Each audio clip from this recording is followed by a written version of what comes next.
Hey, Husker fans, welcome back to the Husker Big Red YouTube channel. I'm Chris Peterson, and joining me as always was my co-host, Janny Gillette. And we're back here on this Monday morning after Nebraska basketball wins the first ever Crown Championship. So we're going to talk about that and what that means for, this program, for the legacies of guys like Bryce Williams and Juwan Gary.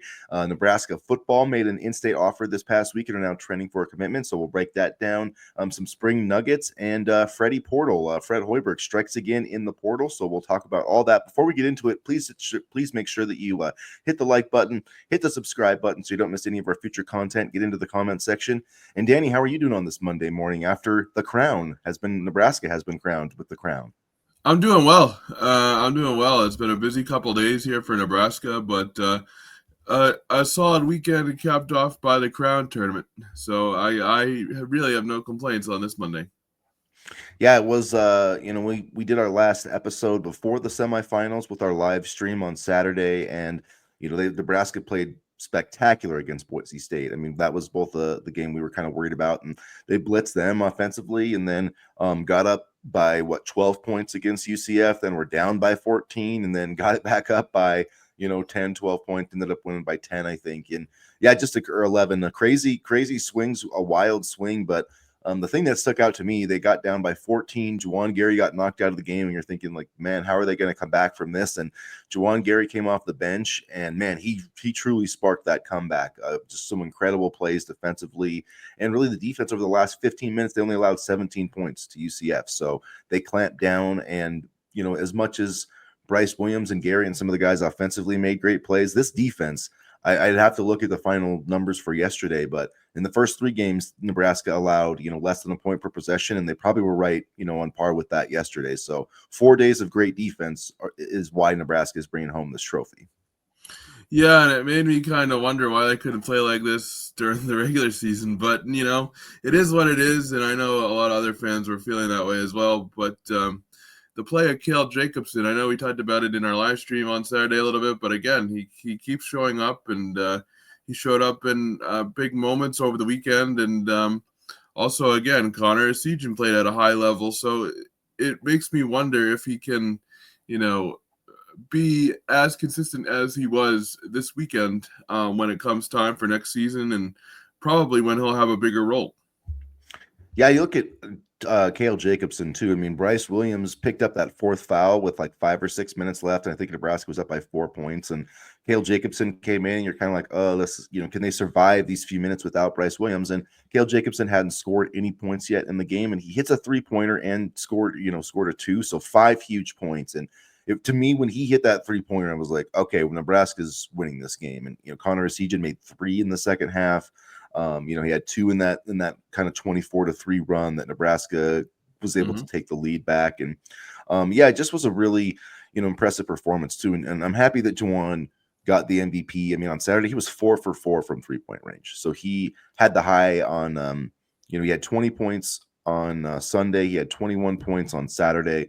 Incredible defense. Bryce Williams played extremely well too, obviously, and set the single season record for, scoring, passing James Palmer. I mean, just an incredible season for Bryce Williams. Thinking about, he set the single season record for single game scoring, for single season scoring, and helps this team. You're looking back at his junior year, he helped this team get to the NCAA tournament. Nebraska back-to-back 20-win seasons, which they hadn't done in decades, winning a postseason championship. So really, you look at the legacy of Bryce Williams, and I think he goes down as one of the best Nebraska basketball players ever. And Juwan Gary's not in that conversation, but he's still going to be, to me, one of the great fan favorites for Nebraska basketball of all time, just because Juwan Gary's the true junkyard dog, and I don't think that this team wins this championship without him. And you look, I think Juwan Gary came in 2022, if I'm not mistaken, so he was part of the whole rebuilding process of the last 2 Nebraska basketball teams. And Bryce Williams, he was just spectacular again, and he's been spectacular this entire season and through his Nebraska basketball career. He has a very efficient game in terms of scoring, in terms of getting to the line, in terms of, finishing around the rim, and, always seeming to get that big bucket when you need it. And his legacy for Nebraska basketball is certainly a strong one. And, he may not have been the most, electric player in the sense like Casey Tominaga was, and everybody got excited about what he did, but Williams was definitely, one of the most prolific scorers for Nebraska basketball in recent memory. Yeah, and this past weekend, you mentioned it a few times going into it. It was a big weekend for Connor Essegian. Well, he averaged 13 points per game, and after he went 0 for 8 against Iowa, 0 for 11 from the field, he went 8 of 21 from the 3-point line this week. So, he really stepped up and delivered. Especially in the game yesterday, making 4. And he had a nice little play too, where he in the second half, attacked the basket. I thought he did a good job. Yesterday he made 4 2-point field goals. He made a few in the first game. So, he was 5 for 5 from 2 in the first game of this tournament. So, in terms of, him building on next season, he definitely did that. I'm glad to see him have a role. I do think that there's a good chance that Cale Jacobson is on this team as a full scholarship player next year. Why not at this point? Feels like you're going to have not a hard time filling out your roster, but after your first few transfers, I just feel like this guy could help you next year. Defensively, ball handling, and just, another Sam Hoiberg type. Cale played 30 some minutes the last 3 games. So, that'll be interesting to monitor that decision.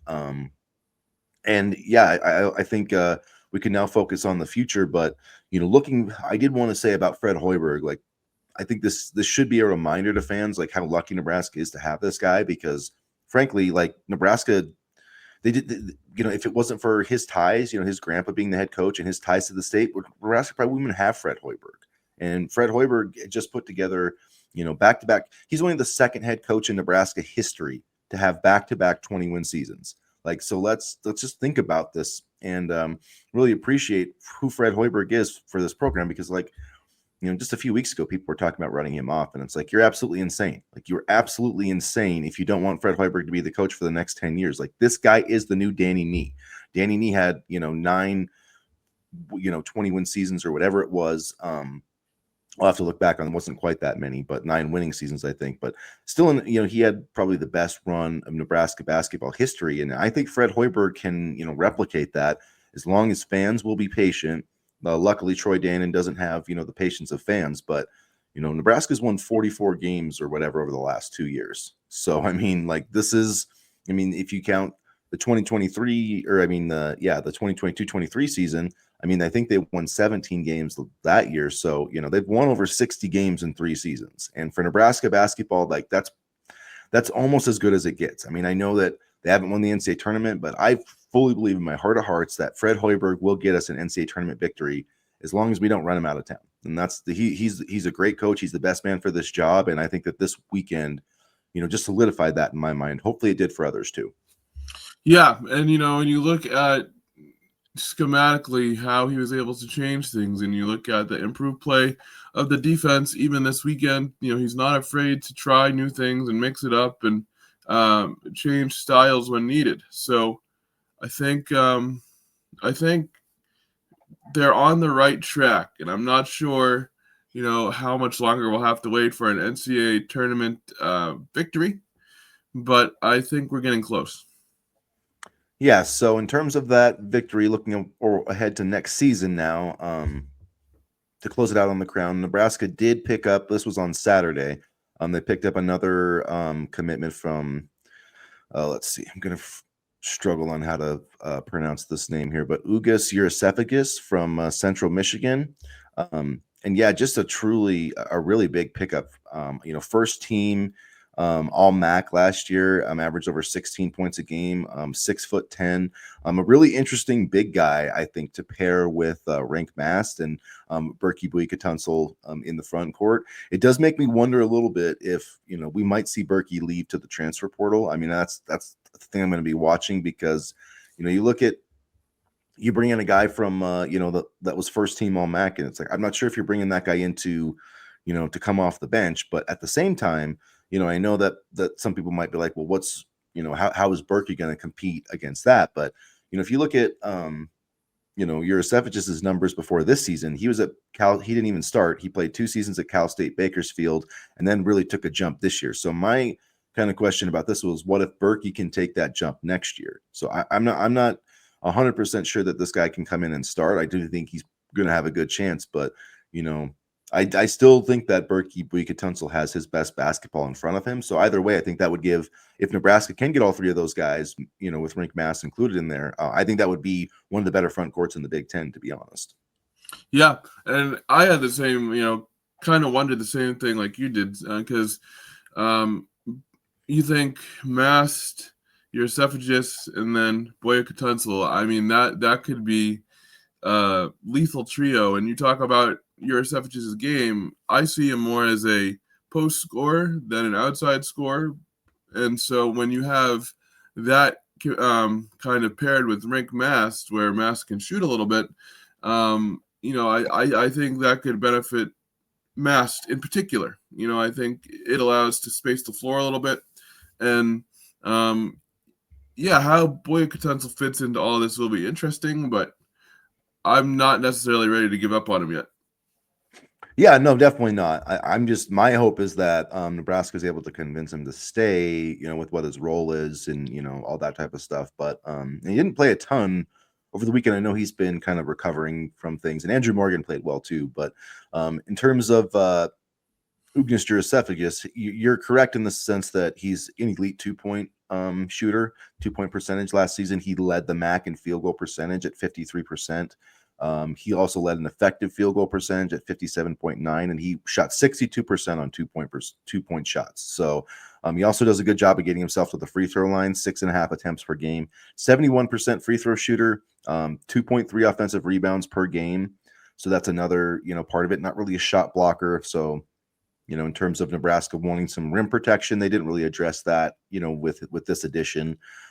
He blocks like half a shot per game. So, I mean, but that's kind of more just out, being super tall. But he can shoot a little bit, 31% from 3-point range. And your rim protection is going to be a little bit different in the MAC, but he did make 22 3-pointers last year, so he does have a little bit of an ability to space the floor. I think we could see some really interesting things with Rink Mast and with Ugnis, high-low type of situations. Both guys that can, he does really well in ball screen situations. I talked about that, having a big who can, play. Now, Rink Mast is another one. So now they just need that dynamic kind of ball scoring guard. They've been, rumored with Jamarcus Lawrence. I think that would be a good addition. I do think that they need more scoring, though. I think they need him and another guy, like ball dominant guard, like a high usage guard, because they still need someone to replace all the shots that Bryce Williams is going to take. You can say that like Price Sanford's going to kind of replace some of Juwan Gary's shots, and kind of his 3-point shooting, but they need to replace Bryce Williams' volume for scoring too. And to me, if you could find like a point guard that is really dynamic, who scores 15, 17 a game, in some power or group of 5 conference or mid-major, that would be a great target, I think, for Nebraska to kind of supplement this rotation. Yeah, and you look at Yurcefagis' game, and I'm just kind of picturing, a lineup here. I think his ability to score inside allows guys like Sanford and Connor Segan and even Berkey to some degree to get shots. I think if you have Mast and Yurcefagis, kind of filling the inside, then that allows for guys to get open at the perimeter. And I know that's what we talked about on Saturday, but this commitment makes a lot of sense in terms of fitting into the offensive system. Yeah, and then you have two, a really good low post scorer, someone who is going to create shots just out of forcing double teams and things like that. And then you've got Connor Segan, you got Sanford, so you got some stellar 3-point shooters kind of surrounding him.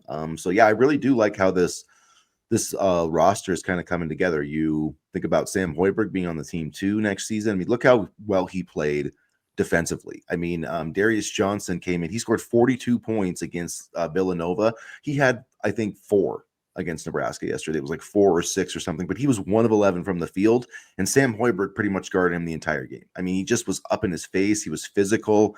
He'll hit a 3 every now and again. I mean, Sam obviously has his limitations, but he's a solid dude to have in the rotation. And I feel like Cale Jacobson is along the same lines. I did see people like, oh, you're never going to make a Sweet 16 game or win a Sweet 16 game with Cale Jacobson, but it's like Nebraska needs to just make the tournament for one thing. Like I just don't buy that argument. Like Nebraska's not, and I don't necessarily believe that Cale Jacobson couldn't be on, a team that won a Sweet 16 game. Like, yeah, he'd be the one of the later guys on the bench, but you need guys like that who are willing to do the little things. And in this era of NIL, it's harder to find those guys because everybody wants a payday, and not everybody wants to be the lunch pail, hard hat, bring yourself to work kind of dude. And Cale Jacobson is that, and I think he would be a valuable piece for this program next year, one way or another.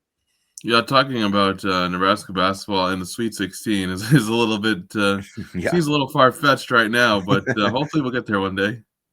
Yeah, so it's like let's just worry about putting a team that can make the tournament. I mean, that's the get to the tournament, get a win in the tournament, and that's like what I feel is important about the Crown too, because winning is like habit forming. It's you don't just like show up and win. It's it's like the Pinstripe Bowl. It's literally the same thing to me. Establishing that kind of momentum going forward.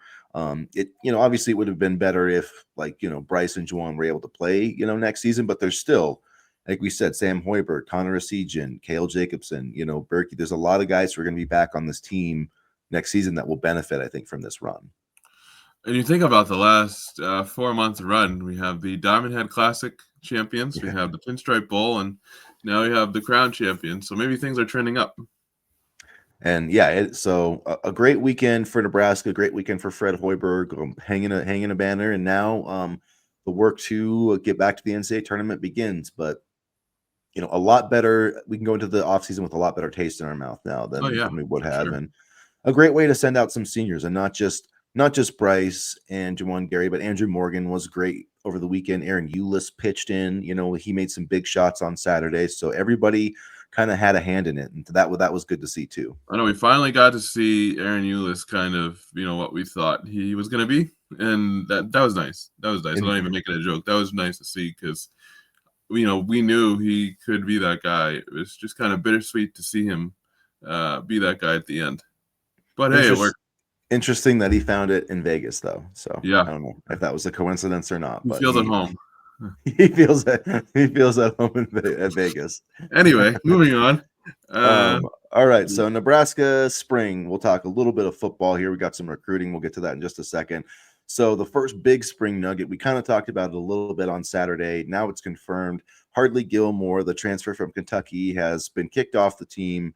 Not sure exactly. Matt Rule just said that it wasn't a criminal type thing, so I don't know if it's just bad attitude or maybe there was a fight. I'm not sure exactly what it was. Like I've total spec. I'm just trying to figure out what would get you kicked off the team, but it must just be like a really kind of bad attitude, locker room cancer type thing.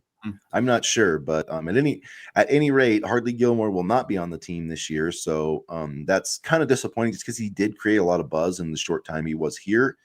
However, like we said, there's a lot of exciting receivers on this team. Obviously, Dane Key, Isaiah Hunter, Corey Barney, Cortez Mills. This does open the door, I think, for Isaiah Mosey, for Quinn Clark. I think this really opens the door for Quinn Clark. Demetrius Bell. I'm gonna hammer home the Demetrius Bell point until we remember him. Bell. Even Jeremiah Jones, if Nebraska plays him at receiver, he could be in the mix too. So while it is a disappointment and a bummer, if there was one position where Nebraska could probably afford to lose somebody, it was wide receiver. We hardly knew him, and yet there's a ton of depth. So, I wish him the best, but I'm excited to see who steps up in his place. A guy like Isaiah Mosey or, again, Demetrius Bell, or even just trying to make the wide receiver room clear in terms of who starts where and this, that, and all that happy stuff. I still feel very confident about the wide receiver room, and there's a lot of young talent. So that still has me excited for sure.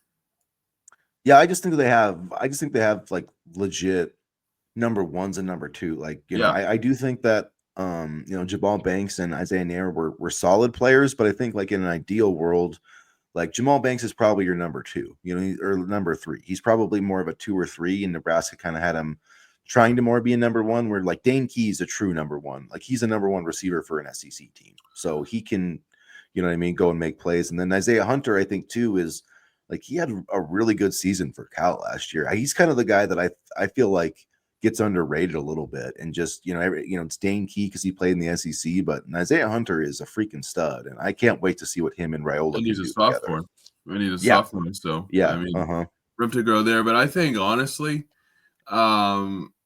just to come to the defense of Jamal Banks for a minute, as soon as Holgerson took over the offense, he started to look a lot better. True. And I feel like that was the case for a lot of people, right? But I would have liked another year with Jamal Banks just to see what he could have done. But anyway, yeah, he is a really good possession route running type receiver. Yeah, and he did make a lot of. Necessarily the breakaway speed guy, deep threat, but he was the guy that you could count on to get a 3rd and 6 catch for a first down type player. Had that big catch against Wisconsin right before the half, and so yeah, he made some big plays in that game. I would like another year with him, but yeah, this receiving group is going to be pretty fun to watch, I think. Oh yeah, it's going to be a lot of fun, and I feel like it fits the offensive system very well. That was the other thing last year. You had a bunch of playmakers at wide receiver, or playmakers, depending on how you look at it, and they just didn't fit because the offensive system was not where it needed to be. And this year, I think that's going to be a lot different, and it's going to be a lot better. So another, I guess, kind of the other big nugget or two, I guess, has to do with the offensive line, in my opinion, that has come out over the past few days. So we've been talking about these position battles, and Justin Evans seems to have kind of pulled away with the starting center position, at least so far, which we both kind of expected that. I felt like Nebraska was kind of grooming him to take over for Ben Scott. I've always liked him, so yeah. Yeah, and the center position, I mean, outside of tackle, it's the most important position on the line. So, you want an elite player there. So if Justin Evans is going to be the center, I think that kind of sharpens, or the focus on the O-line, because you got Pritchett, I think is going to be your left tackle. Spindler, I believe, is going to be your right guard. Now, Justin Evans is going to be the center. And then you've got, Gunnar Gatula and Henry Leptoski, who started last year. They could just start, at left guard and right tackle like they did. I mean, Leptoski was at right guard last year, so I mean, he would be playing at the left side, but that's probably not that big of a difference. No. So that could be your starting five right there. Beyond which I like. Yeah, I do like that. Beyond that, you've got Grant Bricks in the mix at tackle, Gibson Pyle in the mix at guard, Sam Sledge, who's also kind of been around. And then you do have, Turner Corcoran and Teddy Prohashka. I don't know that those guys are going to be. I think they're going to have to be off the roster. To be honest, I just don't know how they're going to be on the sprint on the fall roster and get to 105. You know what I mean? They haven't played for over a year, so I mean that's just, to me, that's kind of risky. But maybe their experience and the positional value of offensive line will like allow Nebraska to sneak them on there. But I'm just really curious to see how that plays out. Experience and what you did from a year ago doesn't win you games. I'm sorry, but like we played this experience game before. We've said maybe their experience will be able to help the roster. And in a perfect world, if there was no 105-man roster limit, they probably would be on there. But now it's about guys who can contribute right away. So I don't see them on here. If they can show something that warrants them being on the 105-man roster, then then they definitely deserve to be there. But now it's about, can you play or not? Because you're out because we don't have room for you. I mean, it sucks, but that's the way it is. Yeah, and it's interesting how that's going to work. Like, can you bring guys to fall camp and then cut them, during camp? Like Almost like cuts in the NFL during training camp, sort of like.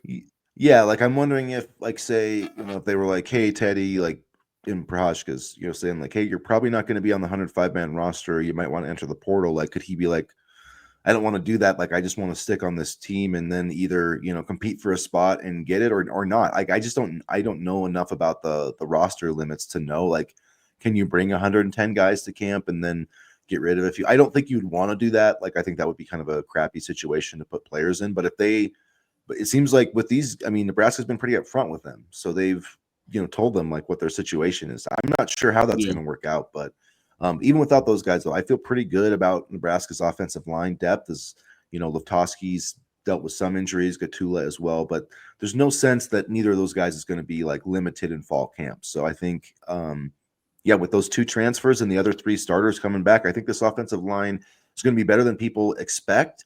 And Matt Rule even said it's been one of the highlights so far of the spring. So, Tyler Knack is another guy that's gotten some mention at left tackle, and that might be another, if he's developing and emerging, that's another reason to, tell Teddy to probably hit the transfer portal this spring. So, I mean, you could have like 30 Nebraska players hitting the portal this spring. I just don't know how that's going to work out because they're still way over the limit. Where do you see Preston Tamua fitting in all of this? Yeah, I forget about him now. He hurt himself last year. Did he get hurt in the fall camp last year? I think he did. I think he did. So that's the only thing that gives me pause about him being a contributor this year. But yeah, that dude's a stud, and if he's healthy, like I think he could be right in the mix too. But I do feel like he missed some time last year, so that probably has him a little bit behind, like Grant Bricks and Gibson Pyle, just without those reps because those guys were on the two deep for most of the year. So like I would not count out, especially on one of those interior positions. I'm not saying like I don't think Grant Bricks is probably going to win the starting tackle job, but if Flatowski or somebody like isn't healthy on the interior, like I truly think that he or Gibson Pyle could make a run at that job. And I'm also very interested to see, I know he's a freshman this year, but Houston Caeta Torres, like how he develops this year, because I really liked him. I thought he was a very solid blocker in terms of the run, and even pass, he was pretty good too. So I'm very curious to see how they bring along his development, and not only him, but just this entire freshman class. And it'll be nice too that you can kind of groom him to be your future center. Have Justin Evans there and kind of groom him, and then hopefully he can kind of take over that position in the future. It's really interesting. 2 years ago we were kind of just searching for alignment and searching for depth, and now we have enough depth to where we can just kind of rotate guys in and out. We don't have to rush to recruit a lineman.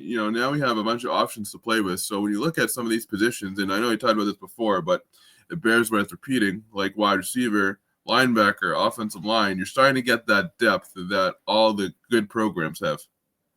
Yeah, and even tight end, which you could probably say is like one of the weaker positions for Nebraska on offense. They still have, Lindenmeyer, who played a lot last year, Hoiberg, and Carter Nelson. So like even positions or running back where someone might say they don't have as much, depth. I think they only outside of Emmett Johnson, they have like 9 or 10 rushing attempts, but the talent is there with Jamarian Parker. So yeah, like you said, this is starting to resemble like a true, team that's able to compete for not Big Ten championships, but to be an upper echelon Big Ten team. I think Nebraska's getting very close to having the roster to do that. And I don't think Big Ten championships is necessarily a bold statement either. I think they are pretty close. It's just about putting everything together. Because again, when you look at this wide receiver room, it's like, man, like talk about this room in a year or two from now, and we might be doing some exciting streams in December and not the season wrap-up ones that we're so accustomed to doing. Yeah, where Nebraska loses it at the end type deal. Yeah, it's going to be. Yeah. I think this year is going to be a fun year for Nebraska football. I'm really excited for it. Any rate, you had mentioned about recruiting and recruiting about the offensive line and stuff. So to wrap up the show, we'll go with some recruiting stuff. We mentioned Darian Jones not that long ago. I actually just wrote an article last week for Husker Big Red. Like Nebraska probably should offer this guy. A bunch of Big Ten teams are offering. Nebraska got in with an offer last Friday, April 4th. And now they are trending with Darian Jones. They've got 2 crystal ball predictions from, Brian Christopherson and Mike Schaefer, Sean Callahan over at, Husker Online. I think Brian Munson too. So Darian Jones really trending to be a Nebraska commitment right now. And the younger brother of Donovan Jones, 6'1", 170 pounds. He's ranked 473 overall in the 24/7 Sports Composite rankings and the number 2 ranked player in the state of Nebraska for the 2026 class. So this would be a nice pickup for the Huskers if they're able to actually go through and get his commitment. Do you think he's better than his brother? Because from what I saw, I think it's too early to tell on his brother, but from like high school, highlights and stuff that I saw, I think he might be a little bit better. He could be. I mean, he definitely has some good ball skills. 5 pass breakups this year, 8 interceptions. Like that's not a typo. That's 8 interceptions. Had a defensive touchdown. I do like Donovan Jones a lot, though. I was really, impressed with how he played in that bowl game. So, if he could be even that good, that would be impressive. You look at his recruitment. Iowa State, Minnesota, Iowa, Kansas State. A lot of programs are kind of getting in on him, and it seemed like once Iowa made the offer, Nebraska kind of, I don't know if they got a little more urgency, but they've been slow playing in-state recruits a little bit and maybe a little bit too much. And so I think this was a good offer, and that's just too good of a player in your state to not get. I don't know if necessarily they've been slow playing it a little bit too much, but because they've been like, if they weren't doing anything else and they were just kind of sitting on their hands and not extending offers, then I would say maybe a little bit slow playing. But now they've got so many offers out, not mostly, but a lot to the kids down south and things like that, and they've got a bunch of visits lined up for June. There's a ton of June visits that are coming up, so it's good to see them get in the mix with Jones. Like you said last week, I was hoping they would offer him, and they were able to do that. So I definitely think his brother being on the team is certainly a step in the right direction for Nebraska, but it seems like this cycle we've needed to watch out for Iowa State. And Rex Waterman visited this past weekend, so that was another trip for the offensive tackle. And yeah, Iowa State's really been interested in the state of Nebraska this cycle. They've offered 12 recruits in the state of Nebraska, which is kind of interesting. But yeah, Titan Davis is going to be coming for an official visit. We talked about that. Lots of guys. So Nebraska's in a good position here, I think, in terms of the 2026 recruiting class. Other in-state guys, Isaac Jensen and Jace Reynolds, the other kind of top guys are going to be visiting. Jamal Rule also visited recently, the running back from Charlotte, who has kind of been trending up, not only with Nebraska, but his recruitment's kind of been taking off lately. And I think I like him a lot. Yeah, I think I definitely say he's one of the top guys on the running back board for Nebraska. So Wisconsin's offered him, NC State, Boston College. His official visits are outside of Nebraska. Yeah, the same teams I mentioned: Wisconsin, North Carolina State, and Boston College. So I think a very winnable recruitment for Nebraska, and they seem to be continuing to progress towards a commitment with Jamal Rule. I really like Jamal Rule. He's a very solid runner. He hits the holes quickly, and he's a playmaker. And he's one where he's kind of got a slow recruitment, but like you said, it's building up, and more teams are starting to take notice. So good on Nebraska for getting in there before his recruitment really takes off. And then lastly, before I forget, another CJ Brown update. I think he ran a 10.24 this weekend in the 100-meter dash. So yeah, it's his recruitment just keeps, his commitment keeps looking better and better for Nebraska. 10.24 in the 100 is just incredible what he's able to do. He also had a really impressive long jump, I want to say. But man, like, there's not many prospects in the entire 2026 class who are better athletes than CJ Brona. So whatever it takes from the 1890 initiative, like, open up the checkbook and give CJ Brona a blank check, because he's special. He is, and it makes me worry about his recruitment a little bit, but we'll see how it goes. But he is definitely, like we've said before, when they offered him, we both looked at the sheets and his profiles, and we said, how is he not a higher rated player? And now he's showing exactly what he can do. So good for him, and I really, really hope Nebraska can hang on to him.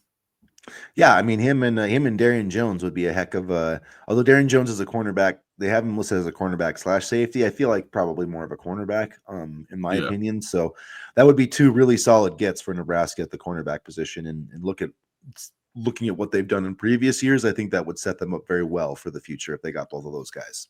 This is completely random, but you mentioned the safety position, and I was thinking to Justin Rhett.